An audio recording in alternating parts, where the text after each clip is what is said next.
Hey everyone, today we have the meta snapshot for patch 13.5. This was a medium-sized patch, so there are a couple of changes in the meta because there are some key nerfs to some of the S comps before and some buffs to some new things. So like Heimerdinger, pretty good right now. They buffed him up just a little bit. Visionary from last patch was also buffed up. 6 Visionary Heimerdinger is going to be pretty solid because at 6 Visionary, you get like the capstone bonus or whatever you want to call it, where you get healing on damage to the lowest health allies.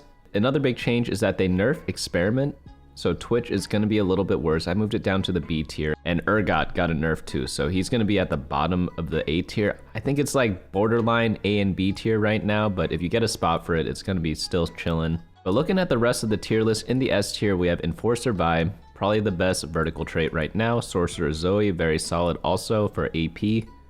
If you get like 6 Sorcerer, you get the capstone bonus very easily. Scrap Corki, Scrap is still good. They received a few nerfs, mainly to Echo, but overall, it's a pretty solid comp still. And then Emissary Sorcerer Swain, very nice if you're able to get 3-star Swain in the backline, as he is able to pump out a ton of damage. And then the Emissaries are great, just like generic units to play around with. After that, in the A tier, we have Renata Reroll, probably one of the better reroll comps right now. Again, you want to do the 6 Visionary stuff if you get +1 Visionaries, or just play around with a lot of Sentinels, because that works out pretty well too. Rebel's got a buff, so Rebel Zoe's back in the meta. I'd say like right now, Zoe's actually pretty solid because she fits in 2 comps. Before, she kind of only fit in 1 comp at a time. Like a long time ago, it was only Rebels, and then last patch, it was like Sorcerers was the main one. But now both Rebels and Sorcerer Zoe are both solid picks for her. But of course, the Rebel comp, you actually want to play around Jinx, but Zoe's a good way to kind of get there. Nocturne reroll, solid. If you get artifact items, Blackrose flex, it's like a sorcerer comp essentially. Bruiser Mundo, I think if you do play Twitch, Bruisers are going to be the way to go. Twitch right now is just, yeah, he's just seen better days. Ambushers, pretty solid reroll comp, go for Smeech. Emissary Ambessa Corki, I'm actually surprised this isn't doing that well. It did get buffed a bit, and I thought this comp was already pretty solid, but it's just a very situational comp, very expensive to play because you play a ton of 4-cost units that you absolutely need to start, and you also don't have any legendaries to kind of cap out the comp with, but that's okay. But the main issue is that the sorcerer players are taking your emissaries, and also everyone's taking Corki. So it's like, what are you supposed to actually go for? It's kind of tricky to do that. Also, the enforcer players are taking your Vise. So there's a lot of things kind of bothering you there. I think if that did not exist, this would be a very, very strong comp right now.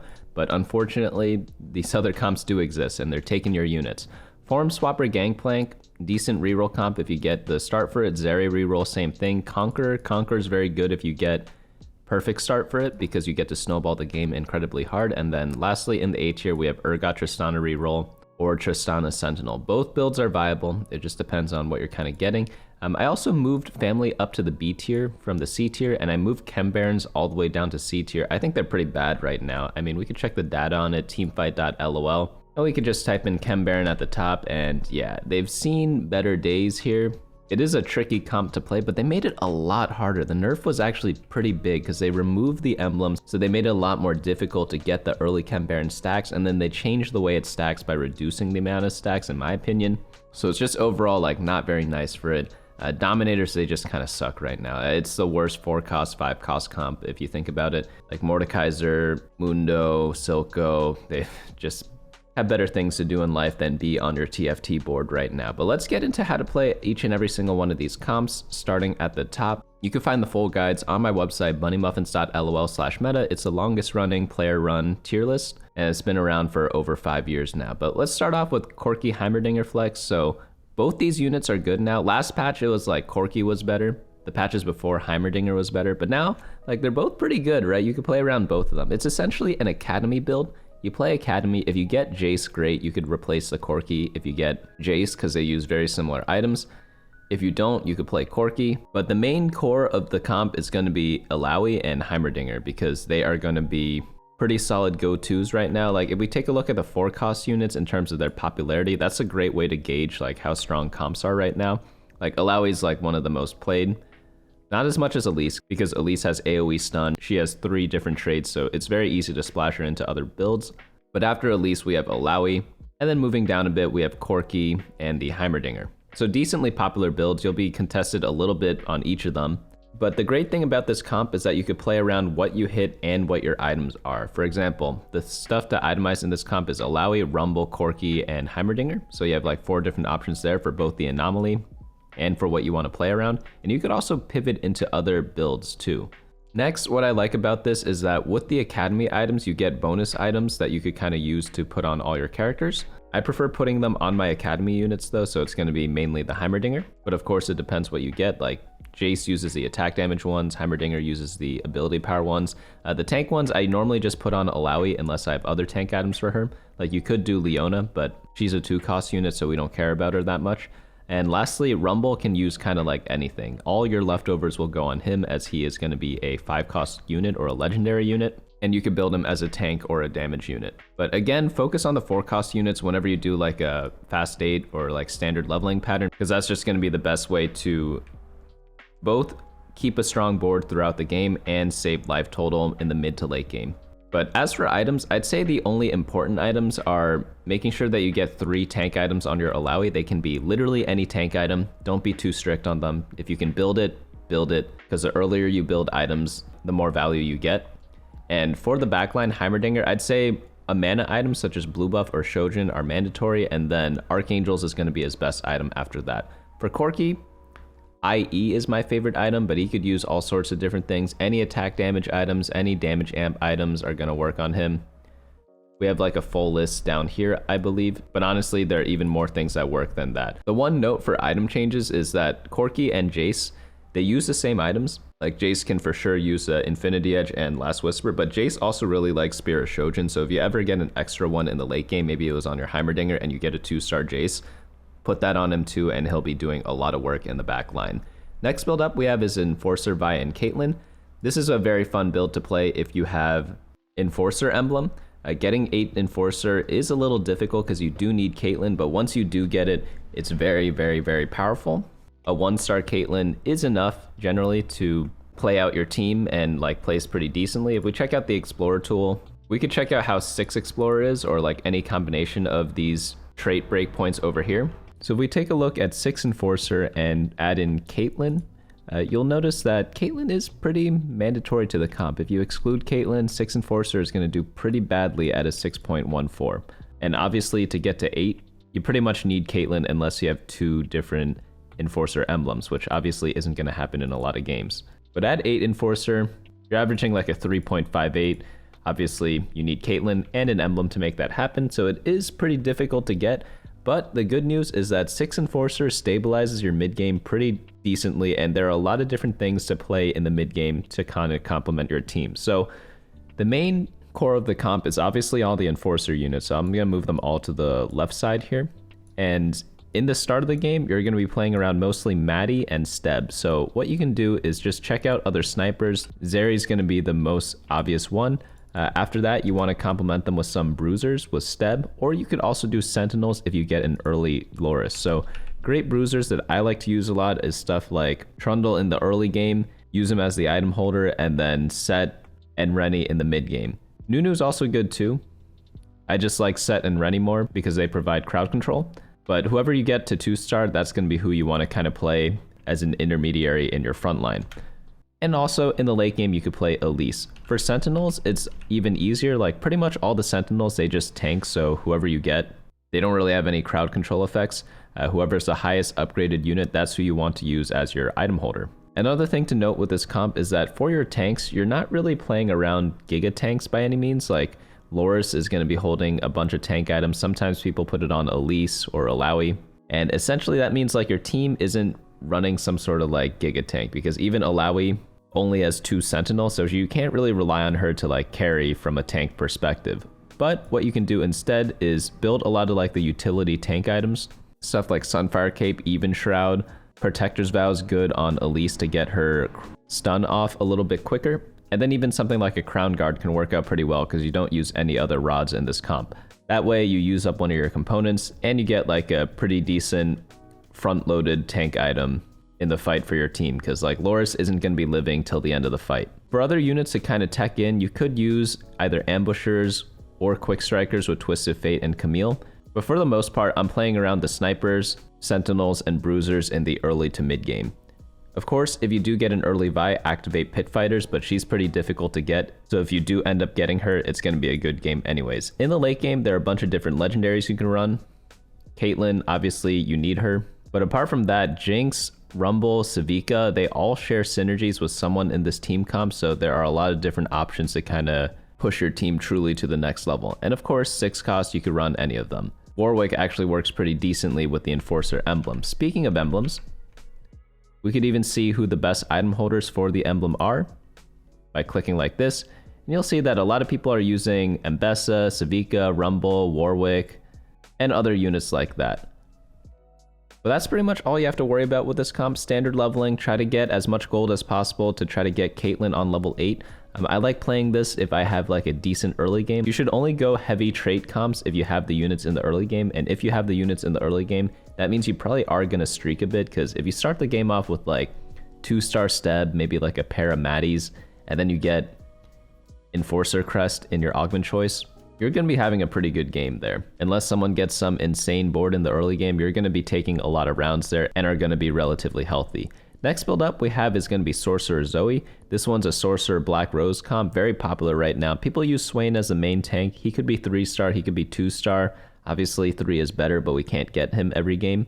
But what you do is you just play all the Sorcerer units, and if you get a Sorcerer emblem, you could take one of them out, and then you just play around Zoe and LeBlanc. So LeBlanc is really, really good. I love putting Spirit Shojin and Morello Namicon on her. Zoe, I like getting attack speed on her, so of course you still need the mana item in Spirit Shojin, but Nashor's I'd say is like one of her best items. But pretty much any damage item or mana item or anything that makes her cast faster is going to be really good on her. Damage amp is another thing that's really nice on sorcerers because you get a lot of ability power from the sorcerer trait, so then you could kind of boost it up a little more with something like a Jeweled Gauntlet, a Giant Slayer, over things like a Rabadon's Death Cap or Archangel Staff, because you don't really need more ability power. Always mix and match the stats you put on your units. You don't want to go all in one category. But this comp plays very similarly to the Enforcer build we just went over.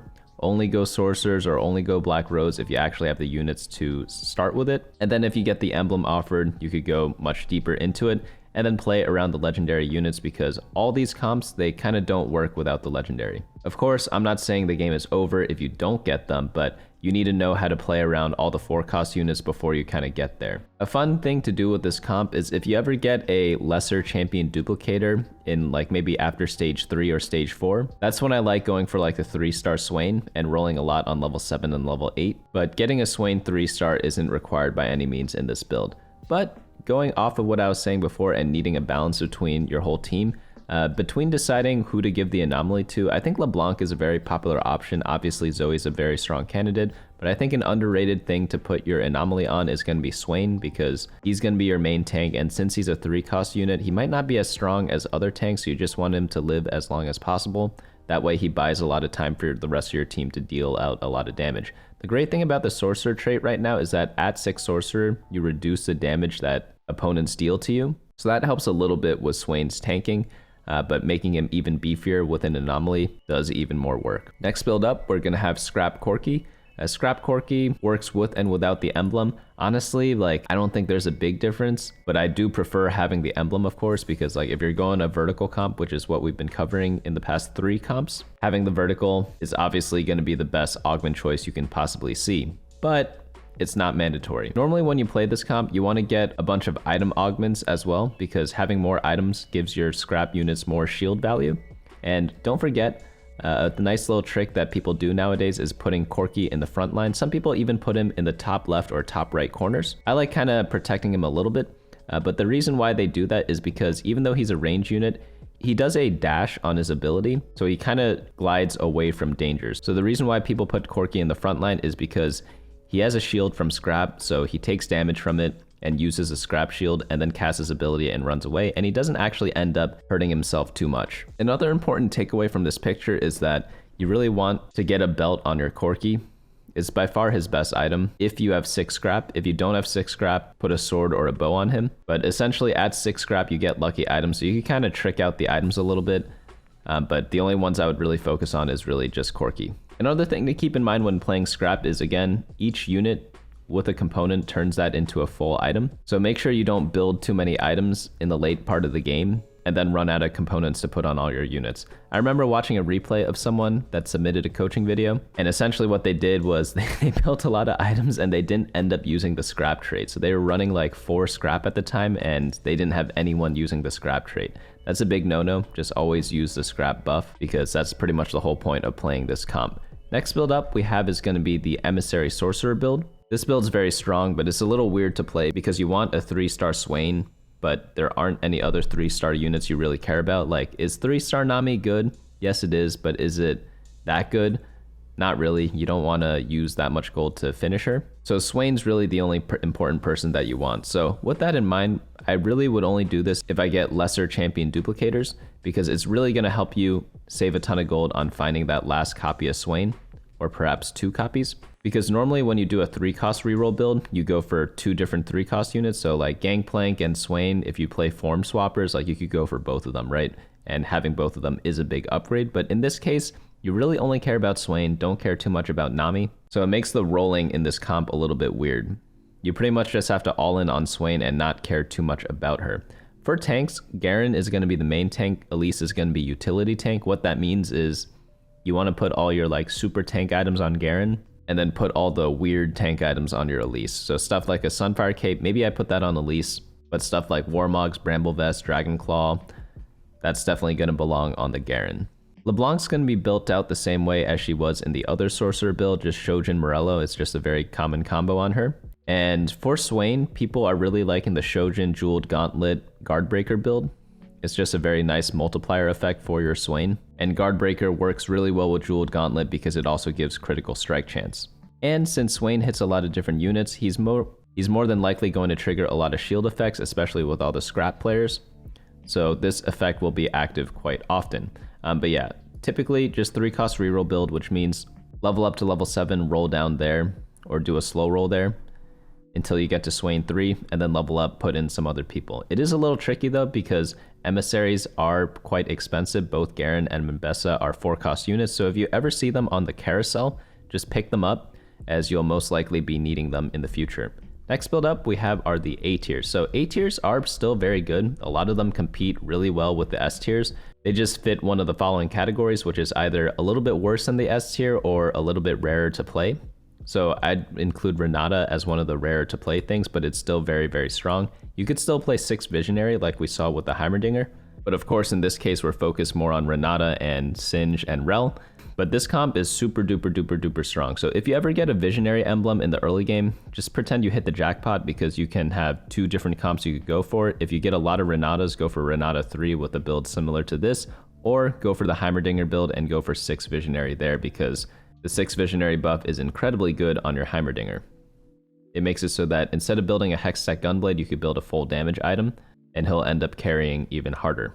But to play this build, and I think this is the first reroll build we're kind of going over, apart from the Swain one, which is a little weird. This one's much more straightforward to play because it's very typical if you compare it to previous reroll comps in TFT, in that you go for a lot of 3 stars. So Singe, Rel, Renata, you could even go Vex 3, Morgana 3. If you ever get an augment called Starry Night, that's my favorite one for this comp, because you're able to get everything to 3-star very, very easily. That's the one where 2-star copies of champions can show up in your shop, and it makes the build really, really, really nice and easy to play.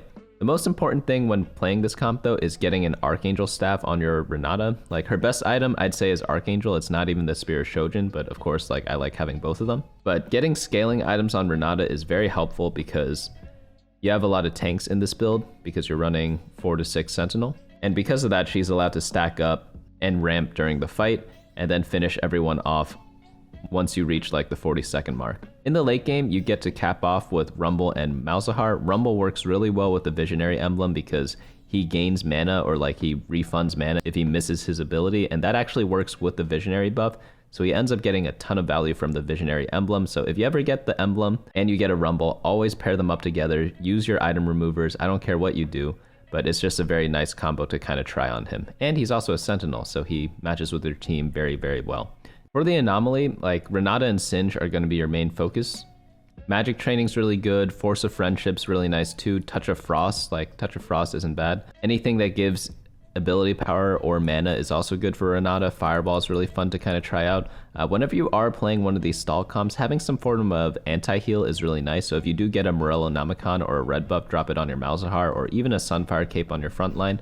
Of course, Rumble does also have a built-in anti-heal effect, but it's still nice to have someone else spreading that effect around the board. But for Singe, Ultimate Hero is really nice. I'd say that's like probably his best one, even after the nerfs. But then after that, Deep Roots or any like HP anomaly is going to make him super, super beefy because you get a lot of resistances from the Sentinel trait, so getting HP from the anomaly makes him sort of unstoppable. Next build up we have is Rebel Zoe. Very fun comp to play, and it's making a comeback because Rebel was nerfed for a little bit, but I guess not long enough. The only thing you have to do in this comp, like I'd personally only play it with the emblem, but some people play it without it. But I'd say an even bigger requirement before going Rebels is making sure you're on a big win streak, because having a lot of health is crucial to hitting the legendaries in this comp, such as Jinx and Rumble, and you'll notice that pattern a lot with a lot of these like vertical comps. Like you can't just like do a super lose streak with them. I mean, it is possible. I'm not saying it's never worked before. Like it's worked a lot of times for me in my life. But if I had to choose, I'd definitely play these from a position of power, rather than having 30 health before I get a 1-star copy of every unit in my comp. The most common mistakes I see people make when playing Rebels though, is not getting bows off Carousel. I recently went over a replay where someone was going hard into Rebels, but then they skipped bow.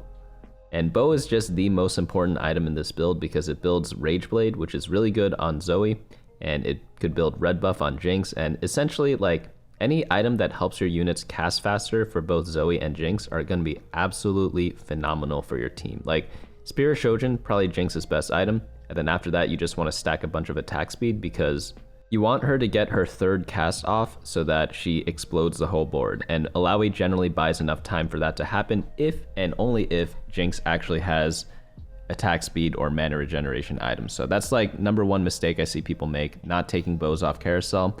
It just builds so many different things. Like I can't think of an item that's like bad for this comp that builds from bow. I guess Titan's Resolve is the only bad one, but like you could use a Chain Vest for any sort of tank item for Alawi. But the bow can build like Nashers for Zoe, even Static Shiv is nice, Rage Blade's good, Red Buff's good, Giant Slayer's good, like pretty much everything is good. Next build up we have is going to be Quick Striker Nocturne. Only play this if you get artifact items because Nocturne is really weak without it, because he benefits a lot from having +1 range. So if you don't meet that requirement, I'd say avoid Nocturnes. Like unless you have like 6 Nocturnes without even rolling, like I wouldn't play Nocturne reroll without getting like a Fishbones or something like that. Luckily, other artifact items do work on him, but the main ones you're looking for is like RFC, Fishbones, and Sniper's Focus. After that, you have 2 choices to make. You could go into the Quick Striker Automata build, or you could go into the Quick Striker Sentinel build. So one thing a lot of people are doing, they're mixing in both Twisted Fate and Nocturne reroll into the same comp, and then playing it with Sentinels because Loris is also a Sentinel. I don't really like doing this. I think playing around all in on the Nocturne is a little bit stronger, but if you get a lot of Twisted Fates, that other build is something to consider. But essentially, for augments, whenever I'm playing this comp, I like having the artifact items. If not, like having a lot of combat augments is really good. Contrary to popular belief, like people think getting a reroll augment is really good for reroll comps, and in general that is true. Like it would make sense for that to happen, but it's not always the case. Sometimes you shouldn't even be playing the comp if you need a reroll augment to hit your 3 stars, and the reason why is because if you natural the units, and natural means hitting the unit without having to roll too much, that should be your sign to go for the comp, not have good items, get a reroll augment, and then hard force the reroll comp. That's not how TFT has ever worked, unless a comp was super, super, super strong for some reason in a current patch, in which case it just needed to be nerfed. But in most cases, whenever you do go for a reroll comp, you want to be in a super duper duper spot for it that you shouldn't even need a reroll augment to kind of get there. Now, if you're going for like multiple 3 stars, then yes, you pretty much need a reroll augment to make that happen. We went over that with the Renata build with Starry Night. It works out really well because you have 1, 2, 3, 4, 5 units that are affected from it. But for something like a Nocturne comp where you really only care about Nocturne, you really shouldn't need everything else 3-star from the econ augment that you get. So you'd rather focus it on getting more power to make your Nocturne 3-star even stronger. Stuff like Flurry of Blows is pretty good, or anything that buffs him up, such as having like an artifact item, which is essentially just supercharging the Nocturne, but also anything that just gives him raw stats is really nice, like Mentorship. But that's kind of like the quick and dirty explanation on why sometimes reroll augments aren't always the best for a reroll comp. It's just because if you need it, you shouldn't have gone for it anyways. Next comp up we have is Blackrose Flex. We're actually going to skip over this one because it's pretty much the same exact comp as a Sorcerer build. They just kind of have different names, but with Blackrose you could flex into different comps such as like Visionaries with Blackrose, Sorcerer with Blackrose, and also Blackrose with Elise carry. But right now you probably should just focus on the top version, which is the Sorcerer build. But if you go for Sorcerers and you don't hit, and you hit like Dominators instead, you could play like Dominator Blackrose, Visionary Blackrose, like depending on what you hit. Next build up we have is going to be Bruiser Mundo, just a standard Twitch Bruiser build. My favorite version of Twitch right now, because I think the other one with Experiments is pretty bad after the nerfs. It got nerfed twice, 2 patches in a row, so I'd kind of avoid it right now. It wasn't even that great on last patch. Like, it was good, but it wasn't like that good. So I don't think it personally needed to be nerfed, but the game developers said otherwise. So I would just avoid Twitch unless you get a Bruiser emblem at the start of the game, or you get the Frying Pan augment. I forget what it's called. It's the one where if you have an emblem and you put it next to a unit, it gives them max HP. And that augment works really, really well in Bruisers because Bruisers multiply your max HP. So you end up getting like super tanks on like whichever unit you buff up. And also Frying Pan builds Bruiser emblems, so it's easy to build that and go for Mundo. The signs to go for this comp is obviously the Bruiser emblem, but also getting a Rage Blade in the early game is one sign to kind of like inch towards the Twitch because it's his favorite item, and he's kind of like one of the options you have when you go for a Rage Blade. But overall, very simple comp, just focus on Twitch and Mundo. Anomaly I prefer on Mundo, but you could also put it on Twitch if you don't want to roll too much. And in the late game, you have a lot of different options. You could add in Caitlyn for snipers, or a 6-cost, or like Mordekaiser or Silco for dominators if you have items to kind of put on them. Next build up we have is Ambushers. Smeech is going to be the best build right now. Camille and Echo also work, but I think Smeech is the best one. The most important item in this comp is Hand of Justice.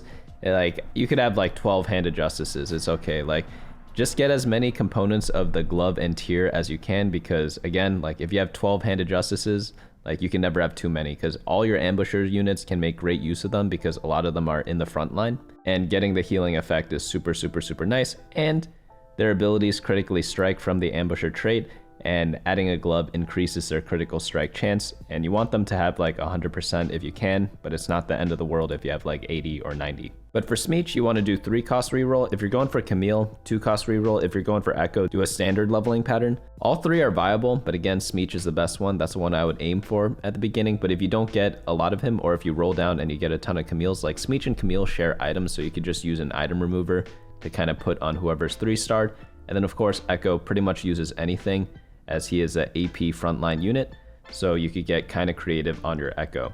A lot of people like pairing this comp with Watchers, so they throw a Garen in. Garen's also just like a very solid tank unit, buffs up whoever is next to him, so put your most important carry there. And yeah, that's pretty much it for this build. Next one up, we have Emissary Corki and Ambessa. We have the regular Emissary with like the Bronze to Life build. We have Emissary Rumble, we have Sentinel build. Lots of different things you could kind of choose. My favorite version is going to be the first one over here. But again, as we said in the beginning of the video, it's a little hard to hit this comp because all your units are contested, so it's very annoying to kind of reach this state. Corki's heavily contested, Ambessa is taken by a lot of other Emissary players, Garen, same thing, Vi taken by the Enforcers. So all the important units, they're going to be pretty hard to hit, unfortunately. But if you have a lot of income, this build is very, very strong. So if you're playing on like Scuttle Puddle, that's my favorite one to play this on, because you could reach level 8 very easily, do a huge roll down, and hit pretty much everyone 2-star. And you could also make use of all the extra items. Focus a lot on the Bruiser items, because both Ambessa and Vi can use them. So build like Bloodthirsters, Edge of Knights, Titan's Resolve, Hand of Justices, things like that, and just slam them early so that you save a lot of HP because you built the item early, and then kind of piece items for whoever you have left over or whoever you 2-star first. That's how I approach it. There are many different ways to do it. Some people focus solely on the Corki, some people just flex into this build and they use whatever leftovers they had from before, But all in all, very decent comp. It also does not use any legendary, so it's like not that luck dependent. The only luck you need is hitting everything 2-star, which still requires some luck, but not as much as hitting like a very specific legendary unit. Apart from that, like most of the other comps, I would check out the website bunnymuffins.lol/meta to get a full guide on that. The reason why I'm kind of skipping over some of the builds this late into the set is because for the most part, you want to be focusing on like the high A tier and S tier comps, because we already have like, what, 10 comps there? Like 1, 2, 3, 4, 5, 6, 7, 8, 9, 10, 11, 12, 13 that we went over. And also some of these have like multiple versions. And when there are only 8 players in the game, that's already more comps than you'll see in one game, right? So when you think about how to approach TFT, it's like, I should play like these 2 comps maybe like 10 out of 20 games, and then like the next 3 maybe 5 out of the 20 games, and then the next like 5 comps maybe like 5 out of the 20 games. So you have like 2 main comps, a couple of like comps where you get like a super spot for them, you go for them, and then another set of comps where if you get like a super duper start for them, that's when you go for them. That's kind of how I approach TFT if you're playing from like a flex perspective. If you're hard forcing, just pick 1 or 2 comps. Just play it every game, that's fine too. No judgment here. All strategies work, it just depends on what works best for you. And since we have a lot of viewers, and I'm thankful for that, there's no one size fits all. You're gonna have to use your brain a little bit and see what I say and choose which ones kind of fit your play style the most. Like if you really like Heimerdinger, and it could be something as simple as I just like the way Heimerdinger's ability looks, that's fine. Just like play Heimerdinger every game if that's the case. If you're like, oh, I hate Heimerdinger, but you really like Vi, then like play some Vi builds. That's perfectly fine. Whatever comp you choose, like all you have to do is really master all the ins and outs of that comp. And a lot of people ask me what that actually means. So for example, if we take a look at Enforcer, you pretty much have to know every unit that shows up in your shop, whether they could be played or not, based on what items you have, based on what stage you're at, and also know when to level up, when to maybe greed and maybe take a few losses and then level up later on. And also knowing what items to build based on what units you have. A lot of people, they just build best in slot items no matter what, and they don't build anything else. And that's kind of like a risky way to play the game. A lot of the better players in the world out there, they build a lot more flexibly in terms of their items, and they pretty much always look like they have decent items by the time they reach the end game. And the reason why that happens is because they just are able to balance all the item components they get a lot better than a lot of weaker players. Nothing wrong with that. That's just like the difference between strong players and weaker players. But it's something you need to know if you are only playing one comp, because the whole advantage of playing one comp is that you know everything about it, and the whole advantage of playing flex is that no matter what units get shown your way, you have some direction you can go in, even though you might not be the best at that comp. But some people may be wondering, how am I going to be approaching the patch? Well, up here, I have a little guide on like a sample way to approach it. Like, I love playing the emblem comps. If I get an emblem, I'm just going to hard force it if I get like a decent start for it. So what does a decent start mean? If I have like 4 or 5 of those units of that comp, I'd probably go for it. So if I have a scrap emblem offered to me early on and I have like 3 trundles and 2 powders, it's like, yeah, sure, go for the scrap comp. But if I don't, if I have like no trundles, no powders, like why would I ever take scrap emblem? Because it's going to be pretty difficult to get there, right? Then after that, if I don't get a good start for an emblem, I go for like AP default or AD default. If I'm going AP, I'm looking to go like Heimerdinger comps or like Zoe comps. And if I get AD, I'm looking to go for like scrap Corki or a Twitch comp. It's nothing too complicated. TFT can be both simple and hard at the same time. But that's gonna kind of be it for me today. Hopefully you all enjoyed this video and learned something. I'll be coming up with coaching videos in the next couple of days, so definitely keep a lookout for that. I'm gonna be keep reviewing like games of all levels from like unranked probably to master, and hopefully you guys enjoy what you see. But that's gonna be it for me today. Hopefully I'll see you all next time.